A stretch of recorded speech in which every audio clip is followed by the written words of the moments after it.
contact my other vendors, and some of their dates are not matching my dates. So it's kind of like a whole dilemma, right?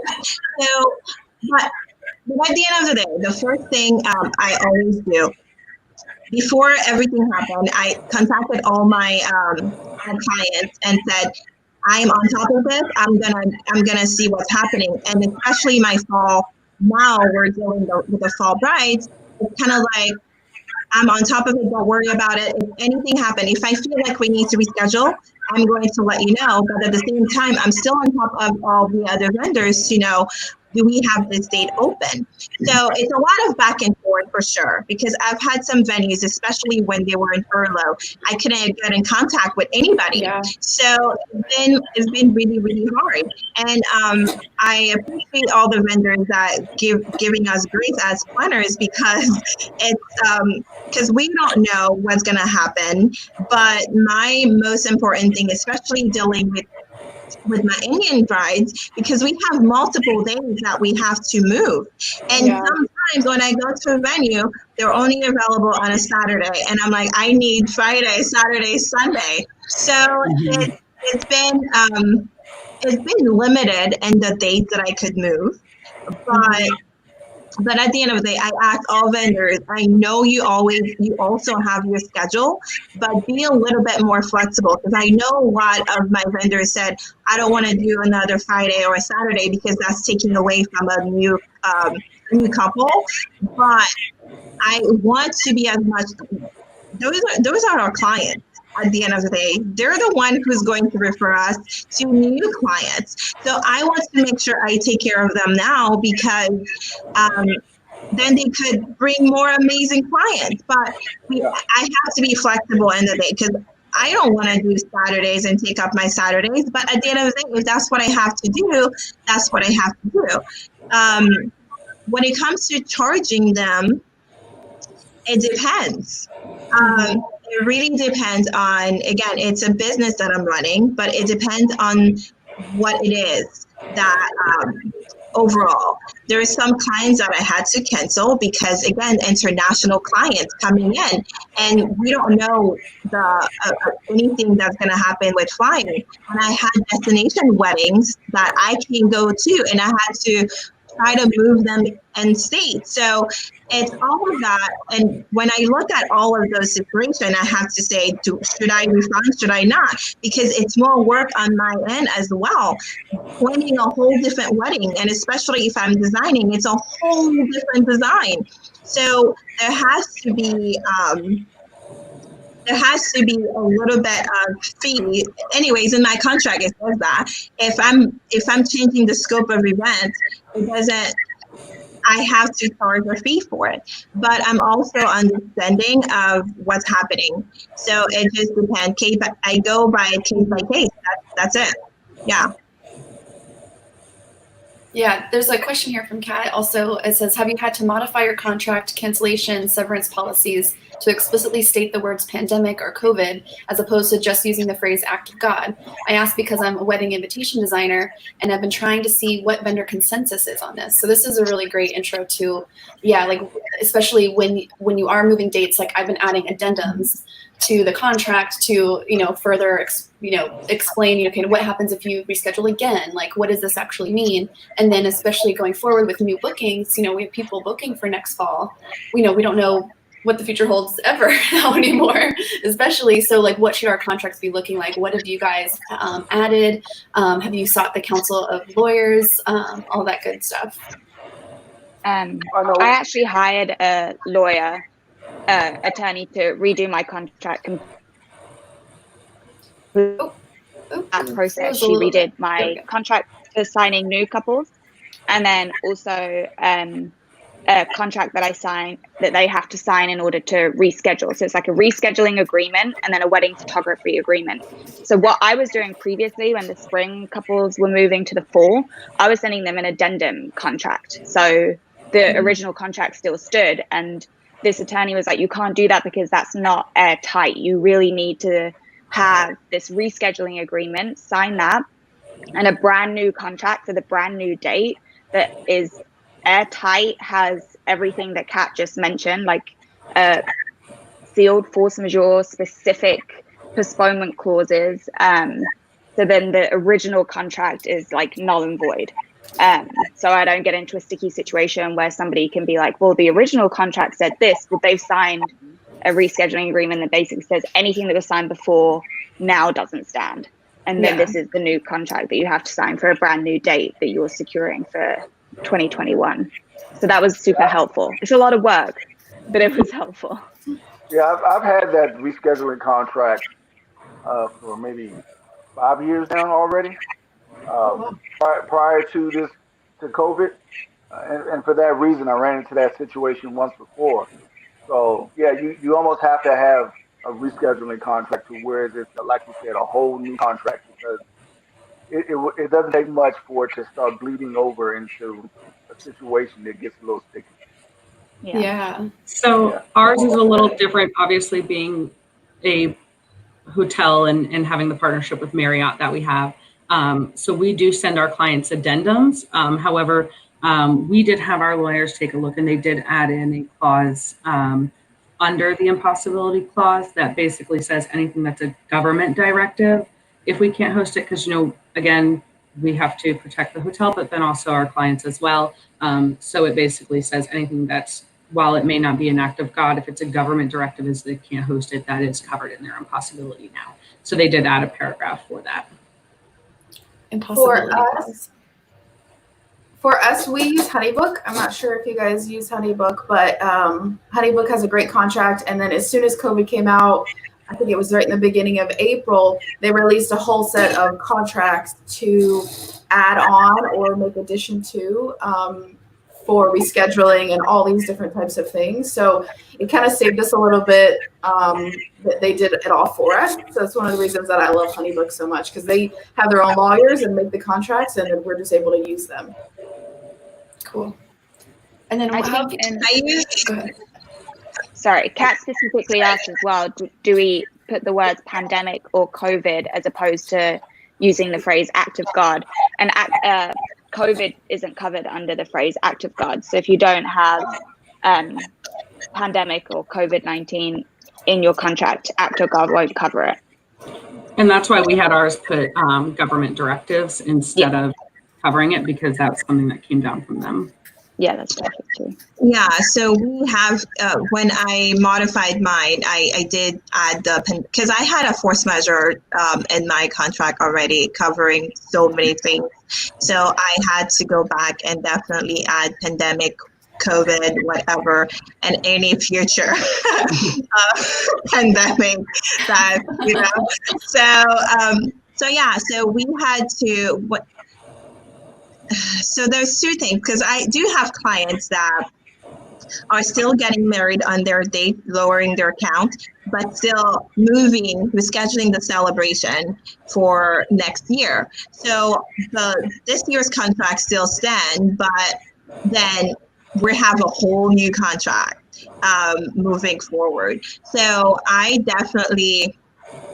also added the health and safety of my team and anybody else, like if we feel comfortable going out. So what does that entail? Because I want to make sure I cover my team and anyone who decides to go out, anyone that I know. So we could cover that, and when it comes to the pandemic. So yeah, and definitely let a lawyer look at it. I mean, I could add all my things, and HoneyBook sent amazing contract, but the way mine was drafted in the first place, I looked at them and it wasn't adding up a little bit. So I still had to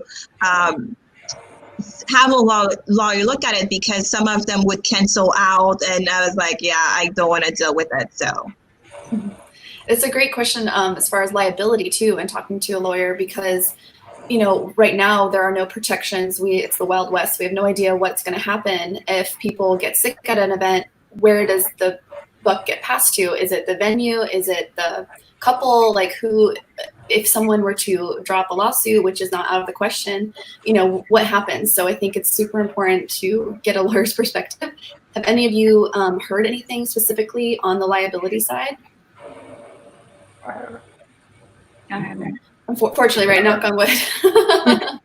Yeah. Okay, awesome. Let's see if we have any other questions. I know for video, Brittany, I'm really interested to hear about how couples are reimagining for the fall and trying to work within like either keeping their day as like an interim celebration and then moving. Like, how has that been for you guys and helping them to decide whether or not they should move? Yeah, so I definitely think most of our couples have, if they didn't have video already, they have added video, because if you're cutting your guest list down, you definitely want to be able to share the same experience. We aren't doing any live streaming, but I know there's a lot of DJs and other services that are doing live streaming. Live streaming is a beast, and it is not something that I want to stress about because it is full production. Yeah, it's such a hard thing to deal with. But we have had a lot of couples who we have switched to just a ceremony and portraits, and then moving their reception to next year. We've had some couples just do an elopement with their family and then move everything else to next year and do a whole other ceremony and reception. But I definitely think video is such a huge thing, and if you don't have it, I mean, how are your other guests going to be able to experience it if you really want them there for the ceremony portion, whether you do a ceremony this year and not next year? You know what I mean? I think it's something that's really important that needs to be added and pushed, honestly. Yeah. And then how are you rebooking, or are you creating a new contract for people that, you know, they still go through with whatever scope of work for the original date, but then you're still doing something later? Is that a new contract with you guys? Yeah, we set up a whole new contract. So we might adjust one depending on if they need less hours or something. We might adjust the one we have. But if they're doing 2 complete dates, they have 2 complete contracts. One for the date they're keeping, and then one for next year when they're having their reception, or whether they're having the whole day all over again. We're making 2 contracts for both. Awesome. Cool. Everyone say hi to Marissa. Yay! Marissa, what is your most used emoji right now? Oh my gosh, probably the brain exploding. That's a good one. Everything. Awesome. So we talked a little bit about like what venues are doing, because, you know, they're really the first one for date moving and regulations on, you know, do you need to cut down your size? What are we going to do? Georgette had some great feedback about, you know, how to work with everyone and how the planners are really like the heroes right now, trying to keep everyone together and make sure everyone is on the same page. Do you have anything specifically to talk about for contracts? Jackie did see a lawyer and had some really great input. So I have in here, like, you know, you have to have COVID, pandemic, government directives, these explicit things in your contract, because our general force majeures and act of gods don't really cover anything. So have you changed your contracts? Are you doing full rebooking contracts? Yeah, I did change my contract. I just put a line item in there for pandemic, and just kind of stated what my policy has been, which has been basically they can transfer their retainer as long as the date's agreed upon and available by me. If it's not a date agreed upon and available by me, then they forfeit that retainer. But I did waive the other penalties of a late cancellation. So typically if they cancel 2 weeks before, they owe me a bunch of money. I took that out for pandemic. I try to, in general, just make my contract things that I know I'm going to be comfortable fighting to make someone do. Like, I don't really put things in there thinking maybe this will stick and maybe they'll do it. But if they don't, I'm really going to go to battle for this. So I generally, I don't know. I try to make it things that I know I'm going to feel comfortable saying you need to do and really sticking to it. So that's how I rewrote mine. But it's like a specific line item now that says pandemic, and it's in all those contracts. So. Yeah. For people that are moving dates, are you keeping their same final payment due dates for the fall to keep cash flow, to keep things afloat? And then no, I'm moving their due date, which, I mean, in general, I like being paid close to weddings. Like, I really do deposit and full balance due. I've played before with having them break it up, but sometimes I feel like it made me end up feeling like I was shooting a wedding for $2,000 because that's the final chunk I got. You know what I mean? Yeah. So I've been moving it with them. And I feel like that has basically worked because now I'm on people moving for a second time. Yeah. So yeah, I've just been moving their due date. Their final balance is due 2 weeks before. And so if their date moves, I've been moving it with them. So, Gotcha. but yeah, cash flow wise, that doesn't help. No, not yeah, at all. but I've been moving it. Mm-hmm. Okay. Yeah. Awesome. I had an idea for something. Anyone else want to chime in? Do we have? Oh, we have a comment. Let's see. Tammy says that we were directed by our Lord to add airborne viruses as well as pandemics. That is a great point. I think I had an idea about, so do you have people from spring moving? Are you, for these people that are moving again, is anyone dealing with anything specifically in those instances? My latest move has been a December. Yeah. I've already had a December move, but nobody from spring has moved. We had March moving. Yeah. I've got March trying to move to fall.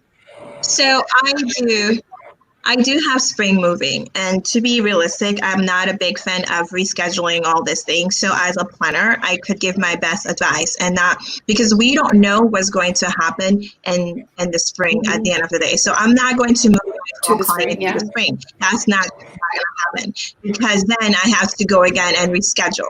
So we have to look way beyond, well, I want to move them to the spring so I could have that space, then have to schedule again. So no, I am going in the fall, because we know for sure, maybe, possibly, we're going to be fine in the fall. So yeah, some of my springs have moved already, and some of course, my destination, we have to move them anyways. But so I don't, as a planner, I feel like it's a little bit more cautious if we just go, we pass the spring altogether. So yeah, I think that's good advice. Yeah, I think my whole I was talking to Ashley earlier this week. I think possibly I'm a little unique in that my entire 2020 has moved already, so I don't have any fall, winter. All of my December brides moved. About your spring? But my spring hasn't mentioned anything yet, so we'll see what happens there. But the other thing is, when they signed that so a lot of these couples with spring 20 couples postponed to the fall and postponing again to 2021, the new contract they signed says that they can't postpone again. That's what their original contract said, and obviously I've postponed them twice. So I think I have trust there with them, that they know that I'll work with them, but I just said I can't postpone them. If they're looking and we're in a situation where they have to postpone to 2022, I don't know if there's a wedding industry that will be postponing into in 2022. I'm like, I don't know if all the vendors that are part of your wedding are going to be there, and I can't sign a contract to promise you that, but if they're there, I'll do what I can to make it happen for you.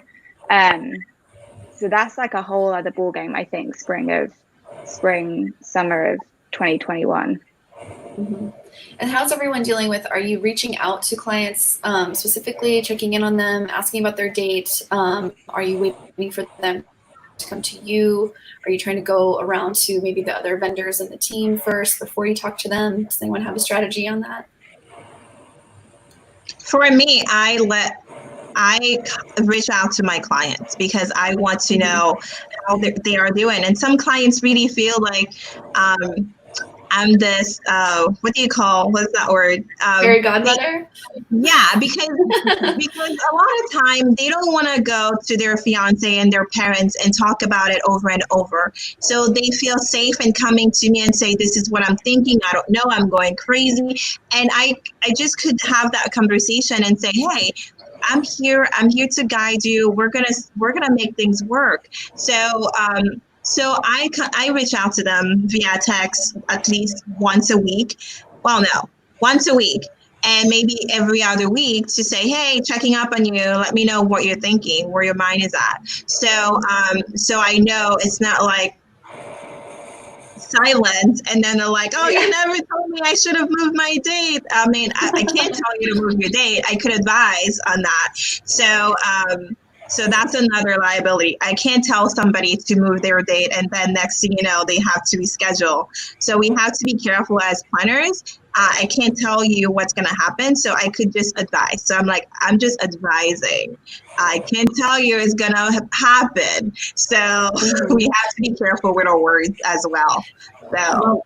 And that also goes back to my initial comment when we started this of having a planner. That's huge because they're going to be the ones who will primarily know who the people are that are still working in the hotels, because I know a lot of our friends and family in the industry have been furloughed or laid off during this time. But those planners are the ones who are still in touch with them. They're still going to have all those connections with your vendors.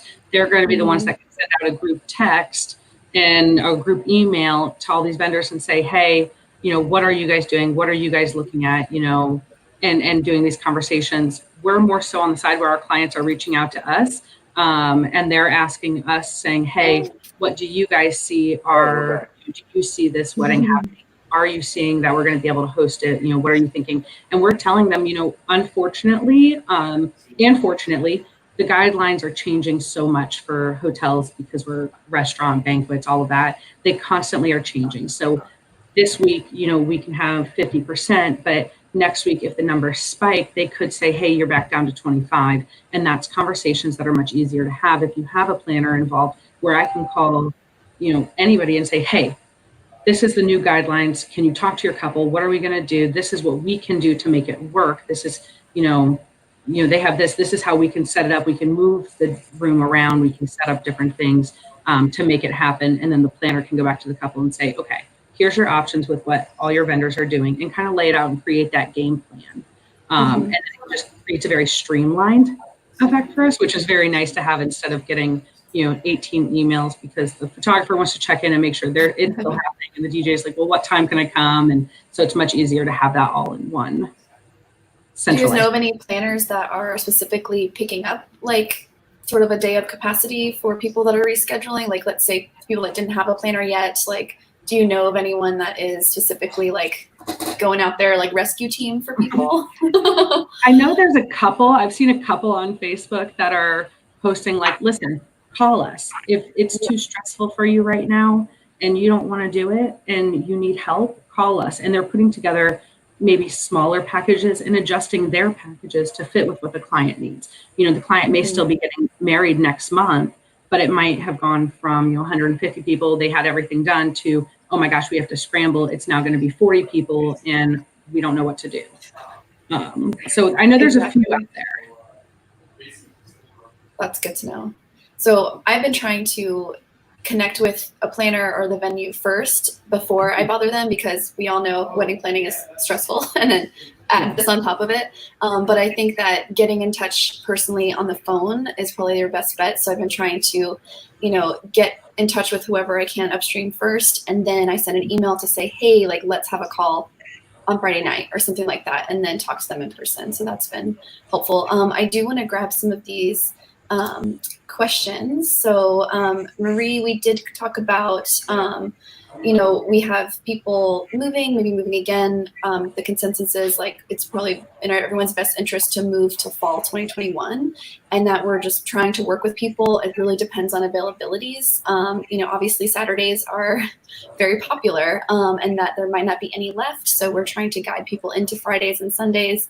Those are also popular dates nowadays too. So it really is unique to each group and each vendor team on who is available and what those policies are going to be. And I think we are working together as much as we can, but we also each have our own individual business to, adapt to that, whether it's charging a fee to move. I think just the consensus definitely is to cancel out your contract with an agreement and then enter into a new one that everyone is fully understanding of.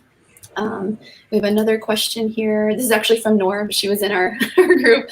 Have you dealt with any clients that are holding on to upcoming dates that you're debating whether or not you're comfortable proceeding with them? How do you anticipate to plan to have conversations with them around this? As Floridians, we know that there are many clients that do not want to reschedule. So I feel this is another form of uncomfortable conversation that many companies will be dealing with. Yes, like who is liable? Like if they are going to go ahead and have 50 people, like not everyone might be comfortable with showing up to that. That is a really good question. Is there anything in anyone's contracts? I know Georgette has one about that, like that comfortability. Like, is there any advice you could give on making sure you can have language in there that gives you the option to say, hey, look, like it's not, even though you can be this number, I don't feel comfortable. I think for me, it's being transparent. That's one thing I always tell my clients before they ever book me. I will be transparent with them. And if I'm not comfortable, I'm going to tell you I'm not comfortable. And that's what it is. So I'm here to guide my client. Again, if sometimes they just want to proceed with things. And if we see as vendors, if we're not comfortable, we have to voice that.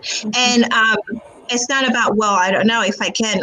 Well, I'm going to tell them, I'm going to show up, I'm going to wear a mask. You're going to have to be okay with that. Are you okay with that? So if it's no, well, what can be done? Because I do not want to risk I added that on my contract. So I don't want to risk my safety because you want to have an amazing time. Okay. So it's just having that conversation and be ready for it. Prepare them for the conversation. I tell them, because I do have some of my clients that I have in December that's still 300 guests. So it's kind of like, what do you feel if we move it to 50? How do you feel about this? Let me tell you how other vendors are feeling. What are your family feeling? How would you feel if maybe half of the guest count showed up? What would you feel if you can dance on the dance floor? How would you feel? So I gave them questions to think about, and they think about it and they're like, you're right. Okay, I'm going to move. So I let them know on my end and my team, I am going to wear a mask. So I would not love to, because it's like I can barely talk when I'm on regular wedding day and screaming. So it's like with a mask, it's like, ah. So I would rather that to be rescheduled, but I do have clients that are firm on keeping their dates, but I have seen more of them reducing the count really, really low. So I'm just here to guide them and being transparent. That's all I can do right now. I think that's really smart. Give them like really good prompts. Like, hey, you don't have to have the answers right now, but these are things you need to think about. This is the perspective on them. Like, go chew on that and let's, regroup after that. It's a good idea. Right. We don't have any more questions. We do have about 15 minutes left. Is there anything that we haven't covered that anyone has burning questions about, or any specific, instances where they've had to use a clause or anything like that? Phil, has everyone moved for you? For me? Yeah. Are you in the middle? I feel like I'm in the middle of a new wave. Pretty much all of my clients have moved to 2021, back into 2021. And, what I've been doing in the meantime is, just supplementing doing other things. But, I have to feedback off what Jed was saying there, that I have in my contract that I have the right of refusal for my own health reasons. And like you said, I wear a mask, but it's in my contract that states it's bracketed within. I have the right of refusal under these circumstances. I just can't come up to you and go, all right, I don't want to do it anymore. That's a totally different thing. But within the bracket of COVID, government mandates, things of that nature, if I feel like it's not a safe environment for me and my team, then I have the right to refuse within my contract. And I make them initial it saying that, it has to be under these parameters. So it's like you said before, I have to protect myself and have to protect my, the people who are shooting with me. It's so interesting that all of you guys had your clients move. We still have, we had 3 this month. They were all very safe. Everyone wore masks. Everyone was social distance. It was very small, like 20, 30 people tops.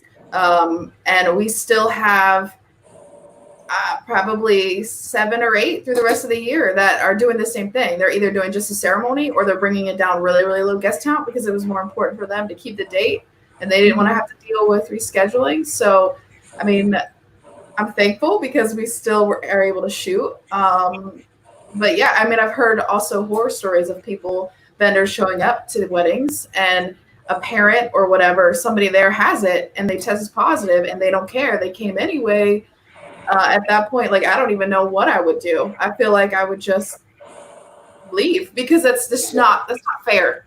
Yeah. Right. That goes back I to should, sorry, I should clarify that I do have like 5 left on the books that are like under 30, but I wasn't really counting those. Some I have to fly to because most of my weddings are destination, but they still postponed to next year. So I still took up a date for 2021. They're just having their small ceremony this year. Nobody was like, okay, I'll just cut the countdown and this is the wedding now. It's like we still have the ceremony with the 20 people, but they put down a third of their wedding deposit like budget already. So they're like, we kind of want this to happen.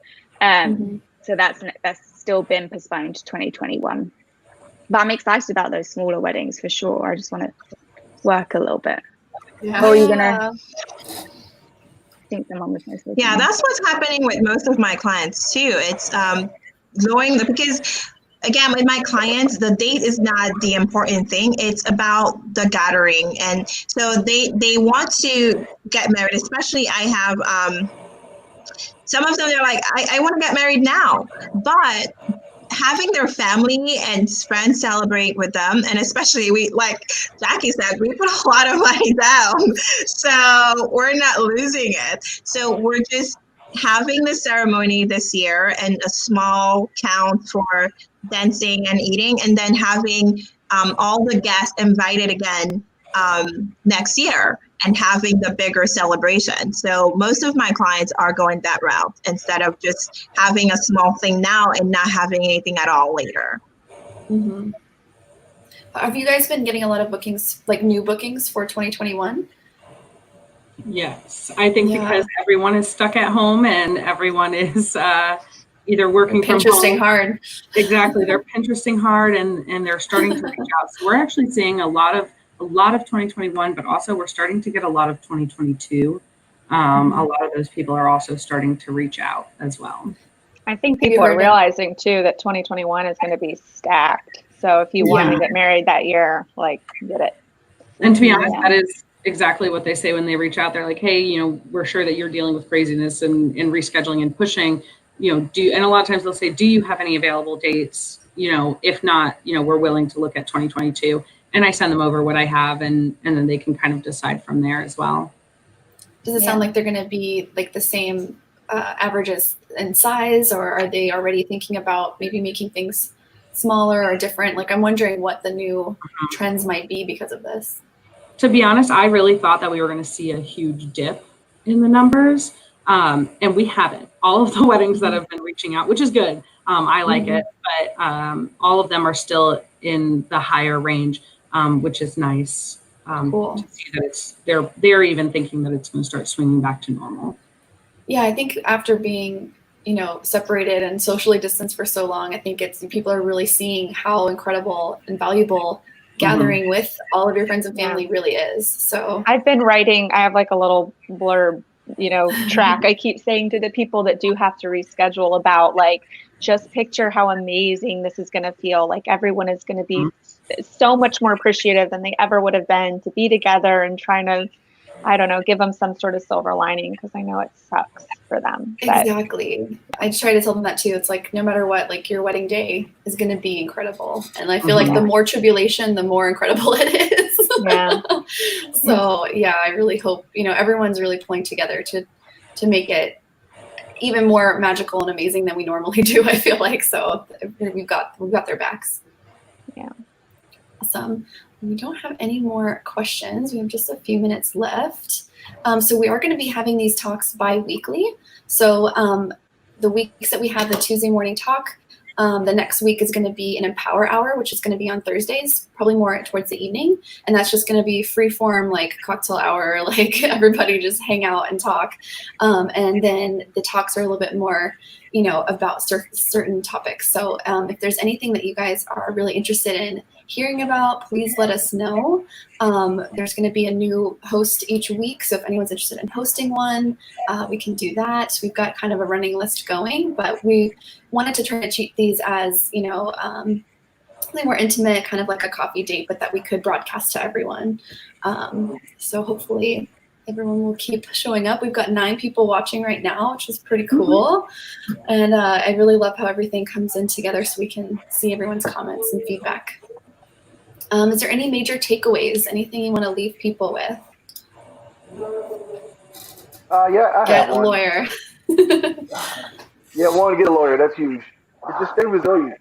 Just stay resilient. Keep grinding and keep moving. It's there's light at the end of the tunnel. So stay resilient. Mm-hmm. Just keep in mind we're all in the same storm, not necessarily the same boat, but the same storm, and we're going to come back. The events industry will come back, and that first networking event is going to be great.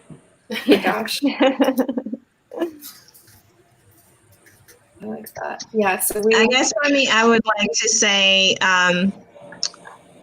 let's try to be a little bit more flexible with our clients, because I know for me, it's my contract is my contract, and I'm like, no, fee charge. But it's learning to be a little bit more flexible and a little bit more patient and a little bit more understanding with our clients, with our vendors. When I'm approaching you about dates, just have an open mind and I say, no, this is all the days I'm available. Because if we all say that and trying to get the same team back together, then it's just gonna be chaotic. Yeah. So just be a little bit flexible when it comes to that. I love that. Yeah, I agree with that for sure. Awesome. And hire a videographer. Yeah. Get you a videographer. Yeah. Definitely a videographer, because you're going to want to share it, even more so regardless of how you end up maybe changing or not changing. But especially if you do decide to reimagine or change, you do want to share it with who was going to be there. So having a good videography team, talking to your DJs about streaming, and I'm sure there's going to be new businesses popping up that are going to be really amazing at streaming. There's a lot that's involved with that. So when you are thinking about that, please keep that in mind. This is full production. We're talking audio, video, internet. You might be in a park, you might be on the beach. Like, there's a lot of logistics in mind. I think it's definitely an amazing idea and way to go, but be mindful that it is going to have a cost and there's expertise involved. And Facebook Live does not count as live streaming a wedding. It is not the same thing. No. That is the biggest comment I get. And I'm like, not the same thing. It's not going to work like you think it is. No, exactly. It never does. It never does. No. And then what, you're going to sacrifice a guest to put in charge of that? Like, I don't know. Exactly. It's a lot to ask from someone. I think we got one more comment here. Thanks for dropping all these knowledge and truth bombs. Continue to lift each other up. Yes, we wanted to make this as honest and transparent as possible. We do have livelihoods to protect, but we also are serving beautiful people that are in love and they just want to have a party. Like, we all want to get behind that. And we're doing our best. This is awesome. Very cool, guys. All right. So thank you so much for participating. And, hopefully our emojis will continue to be bright and funny. Exactly. Just thank you. Thank you guys so much. This is the first one and you guys showed up and I just really am appreciative. Of course. Thank you guys. Good to see everyone. Yeah. Thank you. And everyone, please stay tuned and stay up to date with Empower Events. Like, this is what this group was made for, is to help every vendor get through this storm together.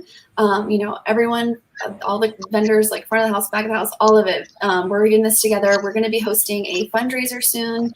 It's going to be pretty cool and socially distanced. So keep your eyes out for that. And if you want to help, please reach out. And we will see you guys next time in 2 weeks for another talk. Perfect. Thank you. Take care, guys. Bye. Have a great day. Bye.